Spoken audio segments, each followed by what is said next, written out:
الرحیم. سلامونه خویندو، خدای دې وکړي چې ښه اوسئ. خدای دې وکړي وخت در باندې په خیر تېر شوي. دا یې موږ وړې ګلالۍ خویندې دي چې په دوی کې مشره دغه خوراکۍ ده چې دا هم د 14 کالو ده. نه مور شته نه پلار شته او ټول سرپرستي ټول مسؤلیت دغه خوراکۍ ته تر غاړې دی. د دې خوراکۍ دغه یو ورورک دی، دا به د خیر راغټېږي، د دې خوراکیو د دې خویندو په درد به لګېږي. په خوراکۍ وخت در باندې څنګه تېرېږي؟ ښه تېرېږي. کومه سودا چې موږ راوړو کفایت کوي؟ ته څنګه یې خورې؟ مکتب ته ځې؟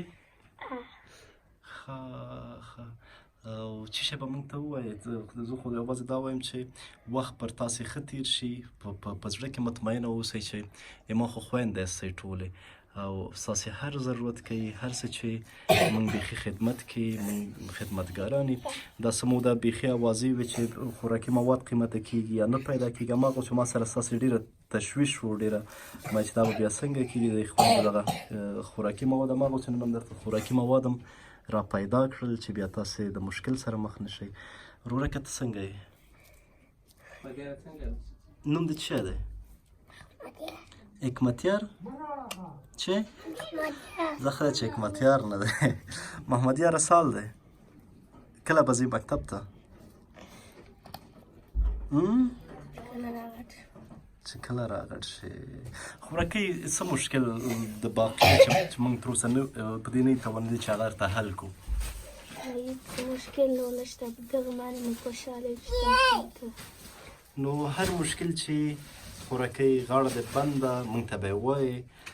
زه هم غواړم چې تاسې هیڅ مشکل شکر دی چې مشکل نه لرئ او مشکلات تقریبا چې حل دي. موږ به وخت په وخت کوشش کوو چې مشکلات عمل شي. دا شاته وریجې دي، دا نه دي خلاصې شوي که خوړلې هم نه دي؟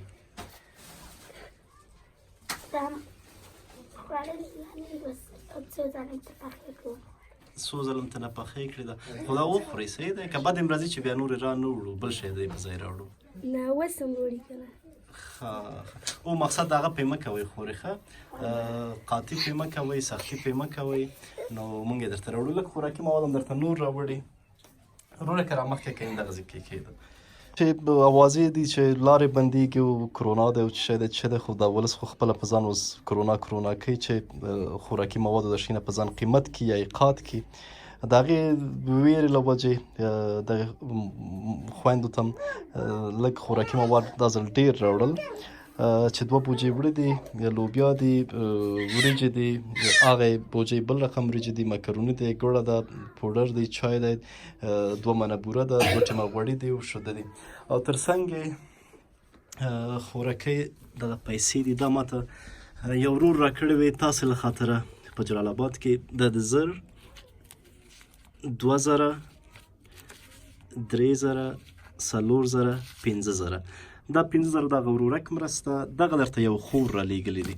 نو تاسې اوس هماغلته وریجې پاتې دي، خورې دا وخورئ بیخي صحیح دی. قاطي ورباندې مه کوئ، ښه په ارامه یې وخورئ، صحیح دی. خدای مل شه، خدای په امان.